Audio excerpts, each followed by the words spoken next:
1 week season. Hey, welcome in, OWS fam. Glad you are with us. We are back in the lab, as always, presented by 1 week season. And really, the purpose of this show is to build a DraftKings lineup. Use that as a vehicle to talk through the upcoming slate. We got week 3 on tap, and it's Friday, September 20th. So I'm very excited. Hopefully, you haven't procrastinated too much on your lineup building and are going to be cramming last minute like I will. As always, I'm your host, Cheeseman. With you here in the DFS Lab 4 days a week. And if you find value in this content, would love it if you'd like the video, subscribe to the channel. We'd really appreciate it. And with that, time to bring up Papy. Papy, how you doing, man? Week 3 is upon us.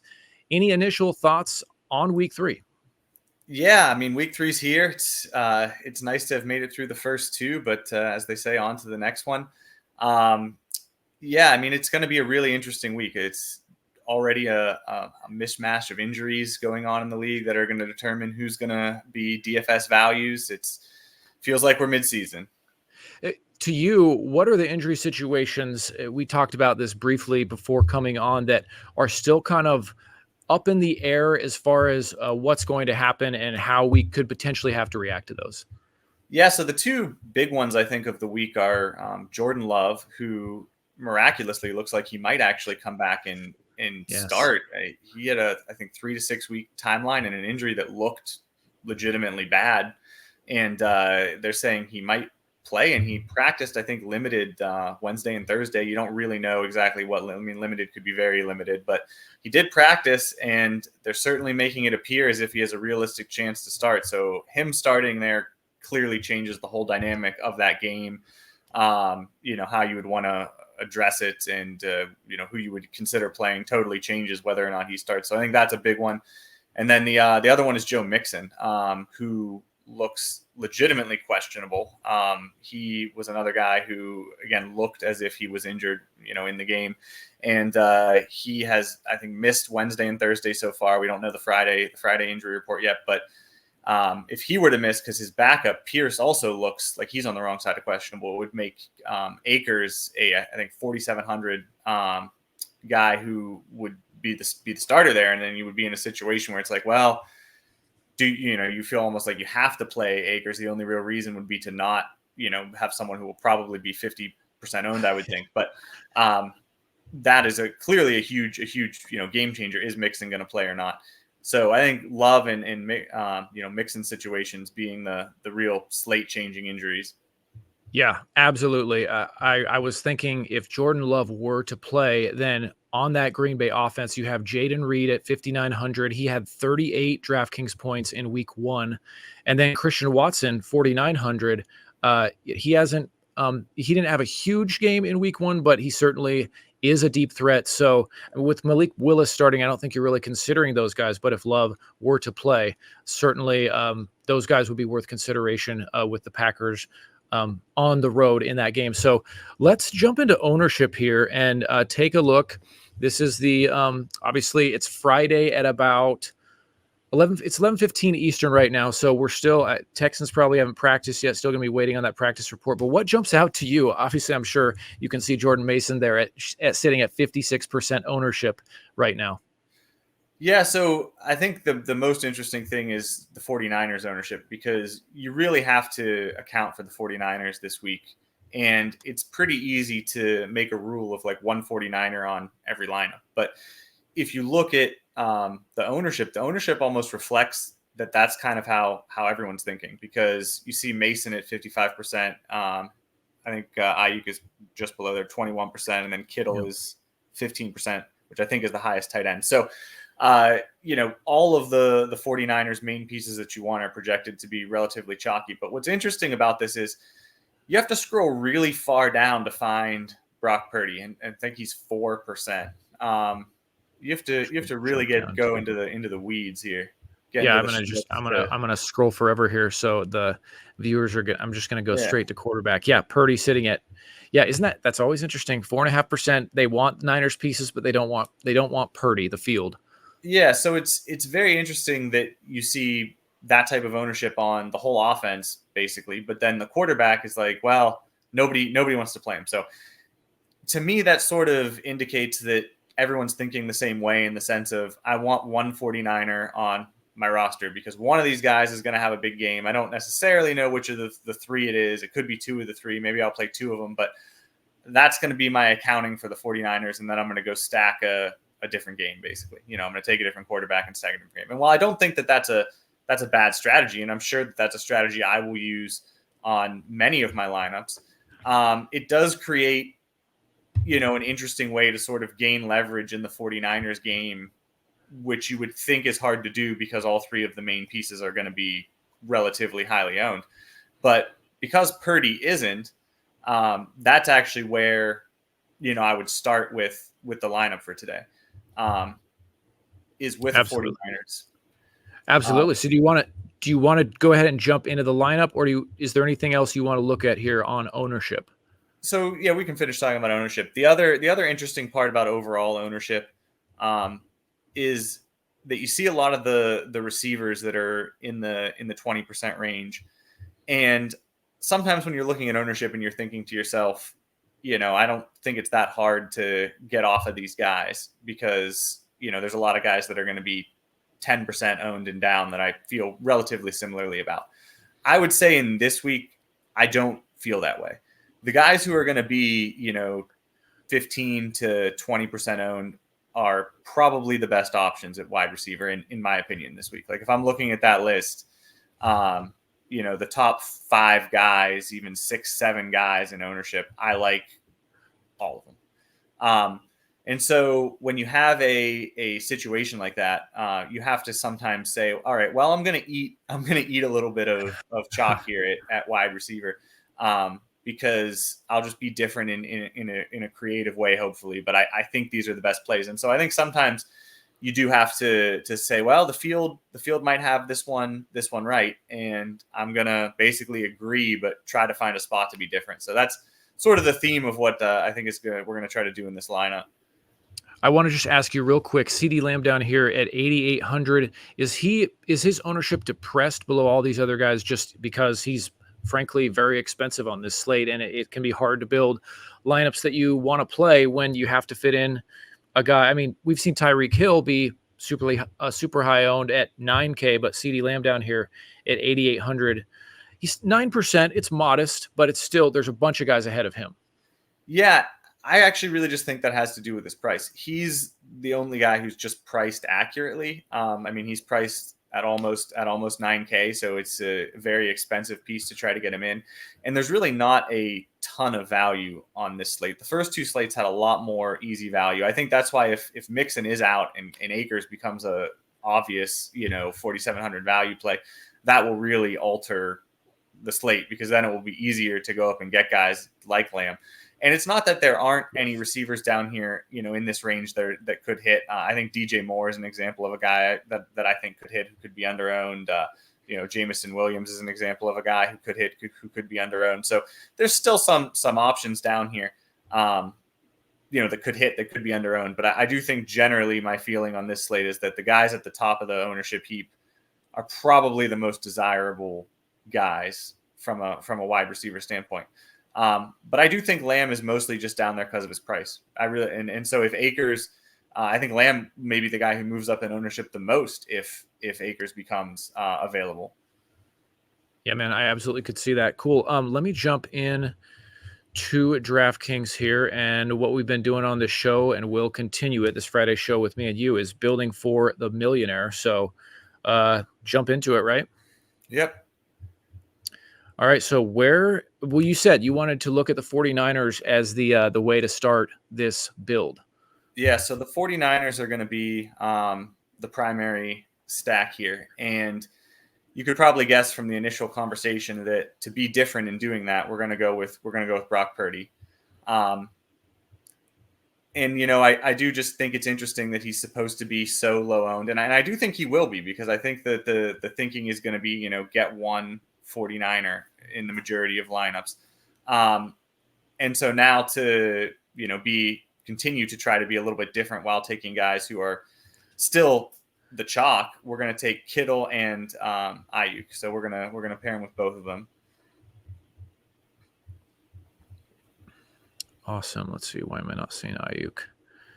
Is he? He's, I guess he's down there a little ways. 6,200. Yeah, and this is pretty simple idea here of we're gonna make a stack that is somewhat chalky, but also somewhat not chalky because of the inclusion of Purdy, and really they're underpriced pieces when you take out Deebo Samuel out of the equation. They're all sort of priced for if Deebo is in there. He's not in there, and at the same time we're gonna not play Mason, who is projected to be the highest owned. Is projected to be 50% owned. So by staying off of him and going for the passing game, we're also sort of creating a little bit of leverage there on the highest owned, or the guy who we think is going to be by far the highest owned player of the week. Yeah, because you have to imagine how many lineups do you think will take Mason and a pass catcher, like 2 Niners, or do you think the majority will just say, if Mason is 50% owned, and a lot of times you feel like the field by and large is gonna shy away from a running back and a pass catcher in a lineup, and so you would think if they play Mason, the majority of the field might just say that's my 149er. Yeah, I think that'll be the most common thing. As you play Mason, okay, I accounted for the 49ers, and then you move on. So I think right away, this is a good way to be a little bit unique. So go ahead and go to the Rams wide receivers, because I like to use bringbacks, in my lineups. I will most of the time do that. Although, that hurt last week with Harrison Jr. and Murray, and of course Kupp as the bringback on those lineups. So sometimes it hurts, but I do generally want to do it. So when you look at the Rams receivers, obviously it's like, all right, well, we have the top 2 guys out. Who's gonna get it? We don't really necessarily know. So why don't we go with the cheapest? Let's go with Whittington. And this is I think a 425 game, right? So you can go ahead and put him in the flex. So good call. Really happy that there's I just play it like it's a real lineup here. Let's put him in the flex at 4. Hey man, the fundamentals are key. You don't want to leave people astray here. Let's do it right. So right there, we're basically gonna say he's the one who gets the love. I don't really know that he will be. I think that if you look at what happened once Kupp went down last week, he was the one who sort of stepped into the most similar role. He is the cheapest. He looked good when he played in the preseason. I don't have a lot more scientific analysis than that on him, other than he's probably underpriced for how much he's going to be on the field, and he does create a bring back in the primary 49er stack here. So that's the logic behind him. Absolutely, I can get behind that. It's not that much more complicated than that. So now when we look at the other 2 wide receiver spots that we want to play, and this is where I say, I really do think, even though these guys are going to carry ownership, that they are strong plays on the slate. And the other game, and this is a game that I like a lot, is the Eagles Saints game. And if you go to the Eagles Saints game, I know these guys aren't sneaking up on anybody, but Smith, who is just clearly mispriced. AJ Brown is out. The chances that he sees 10 targets feels likely. There's probably going to be points scored here. It's a high total game. I think if you look at Smith's stats over the course of his career in games where AJ Brown's been out, they're really good. Probably indicative of him being priced like $1,000 higher, maybe. So it's tough to stay away.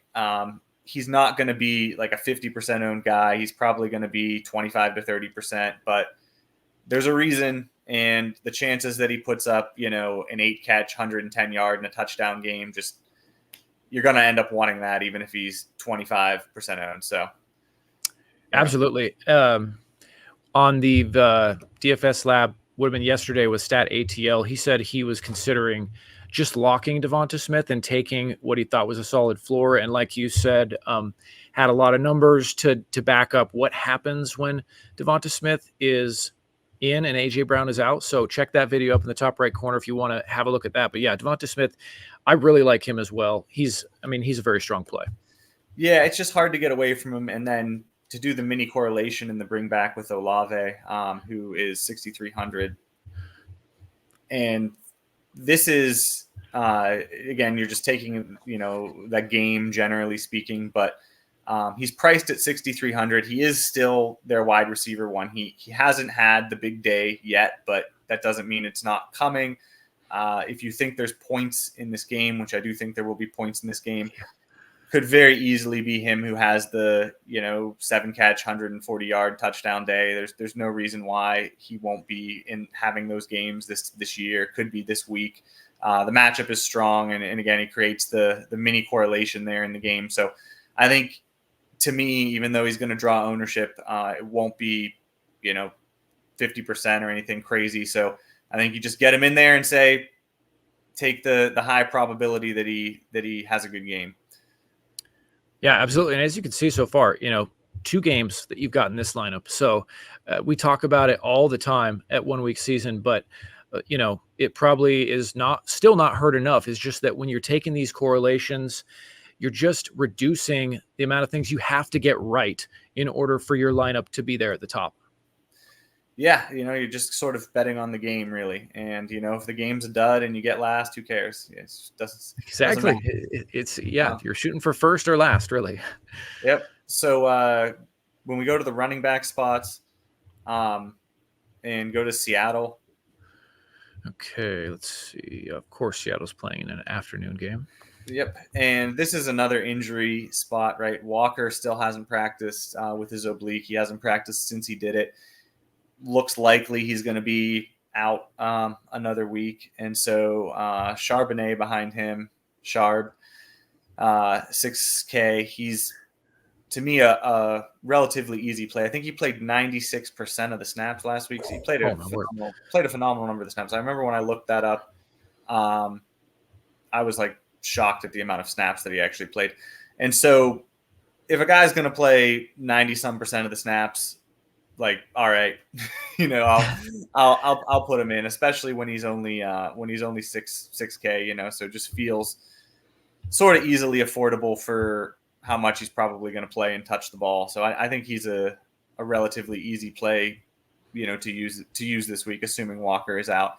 And then we get to our defense and our running back, and this is where injury news is gonna end up mattering, because I'm going to make these suggestions assuming that Jordan Love doesn't play.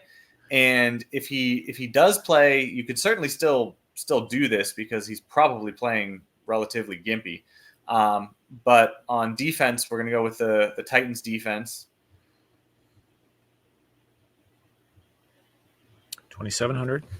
Yep. And that's, again, just they're at home. They're in this scenario seeing, Malik Willis for another week. What the Packers got away with last week was ridiculous. I mean, they managed to just come out and say, we're going to run the ball every single play. You're going to know we're running the ball every single play. And somehow you're not going to adjust or do anything to stop it. I mean, it was really sort of sad to watch.